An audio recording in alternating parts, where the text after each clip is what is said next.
अब बड़े बड़े शहरों में दाइयाँ, नर्सी और लेडी डॉक्टर्स भी पैदा हो गई हैं, लेकिन देहातों में जच्चे खानों पर अभी तक भंगिनों का ही प्रभुत्व है और निकट भविष्य में इसमें कोई तब्दीली होने की आशा नहीं। बाबू महेश नाथ अपने गांव के जमींदार थे, शिक्षित थे और जच्चे खाने में सुधार की आवश्यकता को मानते थे, लेकिन इसमें जो बाधाएं थी उन पर कैसे विजय पाते। कोई नर्स देहात में जाने पर राजी ना हुई और बहुत कहने सुनने से राजी भी हुई तो इतनी लंबी चौड़ी फीस मांगी कि बाबू साहब को सिर झुकाकर चले आने की सिवा और कुछ न सूझा। लेडी डॉक्टर के पास जाने की उन्हें हिम्मत न पड़ी। उसकी फीस पूरी करने के लिए तो शायद बाबू साहब को अपनी आधी जायदाद बेचनी पड़ती। इसलिए जब 3 कन्याओं के बाद वह चौथा लड़का पैदा हुआ तो फिर वही गूदड़ था और वही गूदड़ की बहू। बच्चे अक्सर रात को ही पैदा होते थे। एक दिन आधी रात को चपरासी की गूदड़ के द्वार पर ऐसी हाँक लगाई के पास पड़ोस भी जाग पड़ गई।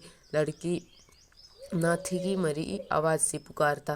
गूदड़ के घर में इस शुभ अवसर के लिए महीनों से तैयारी हो रही थी। भय था तो यही कि फिर बेटी ना हो जाए, नहीं तो वही बाधा हुआ 1 रुपया और 1 साड़ी मिलकर रह जाएगी। इस विषय में स्त्री पुरुष में कितनी ही बार झगड़ा हो चुका था, शर्त लग चुकी थी। स्त्री कह रही थी अगर अब की बेटा न हो तो मुँह न दिखाऊं। हाँ हाँ, मुँह न दिखाओ, सारे लक्षण बेटे के हैं।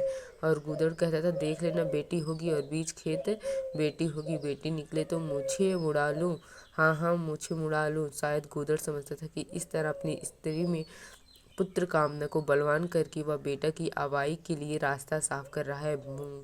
भूंगी बोली अब मूछ मुड़ा ले। दाढ़ीजार कहती थी बेटा होगा, सुनता ही न था, अपनी ही रट लगाया जाता था। मैं आज तेरी मूछें मोड़ूंगी, खूंटी तक तो रखूंगी ही नहीं। गूदड़ ने कहा अच्छा मोड़ लेना, भली मानस मूछें क्यों फिर निकलेंगी नहीं। तीसरे दिन देख लेना, फिर ज्यों की त्यों है, मगर जो कुछ मिलेगा उसमें आधा रख लूँगा, काहे देता हूँ। भोंगे ने अंगूठा दिखाया और अपने 3 महीनों के बालक को गूदड़ के सुपुर्द कर सिपाही के साथ चल खड़ी हुई। गूदड़ ने पुकारा अरे सुन तो, कहाँ भागी जाती है, मुझे भी बधाई बजाने जाना पड़ेगा। इसे कौन संभालेगा। भूंगे ने दूर ही से कहा इसे वहीं धरती पर सुला देना, मैं आके दूध पिला जाऊंगी। महेशनाथ के यहाँ भी भूंगे की खूब खातिरदारियाँ होने लगी। सवेरे हरीरा मिलता, दोपहर को पूरियाँ और हलवा, तीसरे पहर को फिर और रात को फिर, और गूदड़ को भी भरपूर परोसा मिलता था। भूंगी अपने बच्चे को दिन रात में 1-2 बार से ज़्यादा न पिला सकती थी, उसके लिए ऊपर के दूध का प्रबंध था। भूंगी का दूध बाबू साहब का भाग्यवान बालक पीता था और यह सिलसिला 12वें दिन भी न बंद हुआ। मालकिन मोटी ताजी देवी थी, पर अब की कुछ ऐसा संयोग हुआ कि उन्हें दूध नहीं हुआ। तीनों लड़कियों के बाहर इतनी फारत से दूध होता था कि लड़कियों को बदहजमी हो जाती थी। अब की एक बूंद नहीं। भूंगी दाई भी थी और दूध पिलाई भी। मालकिन कहती भूंगी हमारे बच्चे को पाल दे, फिर जब तक तू जिए बैठी खाती रहना। 5 बीघे माफ़ी दिलवा दूंगी, नाती पोते तक चैन करेंगे। और भूंगी का लाडला ऊपर का दूध हजम न कर सकने के कारण बार बार उल्टी करता और दिन दिन दुबला होता जाता। भूंगी कहती बहूजी मूड़न में चूड़े लूँगी, काहे देती हूँ। बहूजी उत्तर देती हाँ हाँ चूड़े ले लेना, भाई धमकाती क्यों है, चांदी के लेगी या सोने के। वाह बहूजी, चांदी के चूड़े पहन के किस मुँह दिखाऊंगी, किसकी हंसी होगी। अच्छा सोने के ले लेना। भाई कह तो दिया, और ब्याह में कंठा लूँगी और चौधरी के लिए हाथों के तोड़े वह भी लेना, भगवान वह दिन तो दिखाए। घर में मालकिन के बाद भूंगी का राज्य था। महारिया महाराजिन नौकर चाकर सब उसका रोब मानते थे, यहाँ तक कि खुद बहू जी भी उससे दब जाती थी। एक बार तो उसने महेशनाथ को भी डांटा था, हंसकर टाल गए। बात चली थी भंगियों की। महेशनाथ ने कहा था दुनिया में और चाहे जो कुछ हो जाए भंगी भंगी ही रहेंगे, इन्हें आदमी बनाना कठिन है। इस पर भूंगी ने कहा था मालिक भंगी तो बड़ों बड़ों के आदमी बनाते हैं, उन्हें क्या आदमी बनाए। या गुस्ताखी करके किसी दूसरे अवसर पर भला भूंगी के सिर के बाल बच सकते थे, लेकिन आज बाबू साहब ठठाका कर हंसे और बोले भूंगी बात बड़े पते की कहती। भूंगी का शासन कल साल भर से आगे न चल सका। देवताओं ने बालक की भंगिन का दूध पीने पर आपत्ति की। मोटे राम शास्त्री तो प्रायश्चित का प्रस्ताव कर बैठे। दूध तो छुड़ा दिया गया, लेकिन प्रायश्चित की बात हंसी में उड़ गई। महेशनाथ ने फटकार कर कहा प्रायश्चित की खूब कही शास्त्री जी, कल तक उसी भंगिन का खून पीकर पड़ा, अब उसमें छूत घुस गई। वाह रे आपका धर्म, शास्त्री जी सीखा फटकार कर बोले, यह सत्य है। वह कल तक भंगिन का रक्त पीकर पला, मांस खाकर पला, यह भी सत्य है। लेकिन कल की बात कल थी, आज की बात आज है। जगन्नाथपुर में छूत-अछूत सब एक पंगत में खाते हैं, पर यहाँ तो नहीं खा सकते। बीमारी में तो हम भी कपड़े पहन खा लेते हैं, खिचड़ी तक खा लेते हैं बाबूजी, लेकिन अच्छे हो जाने पर तो नेम का पालन करना ही पड़ता है। आप धर्म की बात न्यारी है, तो इसका यह अर्थ है कि धर्म बदलता रहता है, कभी कुछ और क्या। राजा का धर्म अलग, प्रजा का धर्म अलग, अमीर का धर्म अलग, गरीब का धर्म अलग।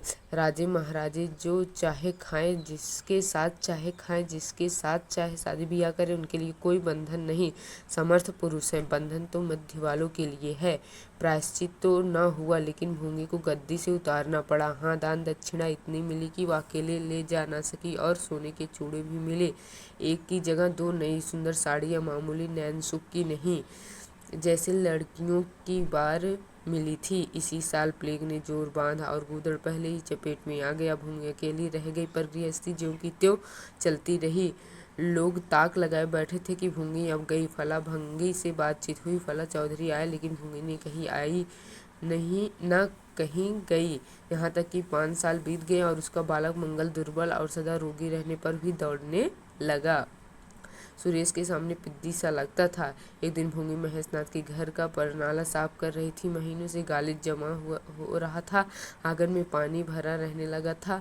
परनाले में एक लंबा मोटा बांस डालकर जोर से हिला रही थी। पूरा दाहिना हाथ परनाले के अंदर था कि एकाएक उसने चिल्लाकर हाथ बाहर निकाल लिया, और उसी वक्त एक काला सांप परनाले से निकलकर भागा। लोगों ने दौड़कर उसे मार तो डाला, लेकिन भूंगी को न बचा सके।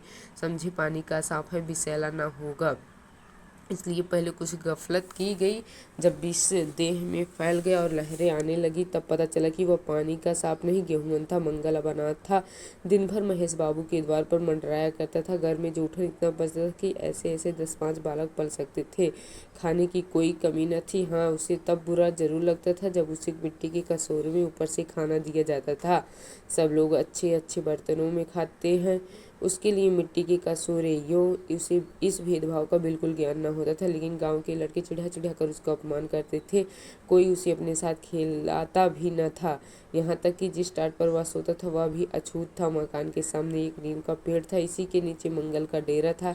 एक फटा सा टाट का टुकड़ा, 2 मिट्टी के कटोरे और एक धोती जो सुरेश बाबू की उतारन थी। जाड़ा गर्मी बरसात, हर एक मौसम में वह जगह एक सी आरामदेह थी, और भाग्य का बली मंगल झुलसती हुई लू, गलते हुए जाड़े और मूसलाधार वर्षा में भी जिंदा और पहले से कहीं स्वस्थ था। बस उसका कोई अपना था तो गांव का एक कुत्ता, जो अपने सहवर्गियों के जुल्म से दुखी होकर मंगल की शरण आ पड़ा था। दोनों एक ही खाना खाते, एक ही टाट पर सोते, तबीयत भी दोनों की एक सी थी, और दोनों एक दूसरे के स्वभाव को जान गए थे। कभी आपस में झगड़ा न होता। गांव के धर्मात्मा लोग बाबू साहब की इस उदारता पर आश्चर्य करते। ठीक द्वार के सामने 50 हाथ भी न होगा मंगल का पड़ा रहना उन्हें 16 आने धर्म विरुद्ध जान पड़ता है। छी, यही हाल रहा तो थोड़े ही दिनों में धर्म का अंत ही समझो। भंगी को भी भगवान ने ही रचा है, यह हम भी जानते हैं। उसके साथ हमें किसी तरह का न्याय न करना चाहिए, या किसे नहीं मालूम। भगवान को तो नाम है पतित पावन है, लेकिन समाज की मर्यादा भी कोई वस्तु है। उस द्वार पर जाते हुए संकोच होता है। गांव के मालिक है, जाना तो पड़ता है, लेकिन बस यही समझ लो कि घृणा होती है। मंगल और टामी में गहरी बनती थी। मंगल कहता, देखो भाई टामी, जरा और खिसक कर सो, आखिर मैं कहाँ लेटूं, सारा टाट तो तुमने घेर लिया है। टामी कू करता, दुम हिलाता और खिसक जाने के बदले और ऊपर चढ़ आता एवं मंगल का मुँह चाटने लगता। शाम को वह एक बार रोज अपने घर देखने और थोड़ी देर रोने जाता। पहले साल फूस का छप्पर गिर पड़ा, दूसरे साल एक दीवार गिर पड़ी। अब केवल आधी आधी दीवारें खड़ी थी, जिनकी ऊपरी भाग नोकदार हो गया था।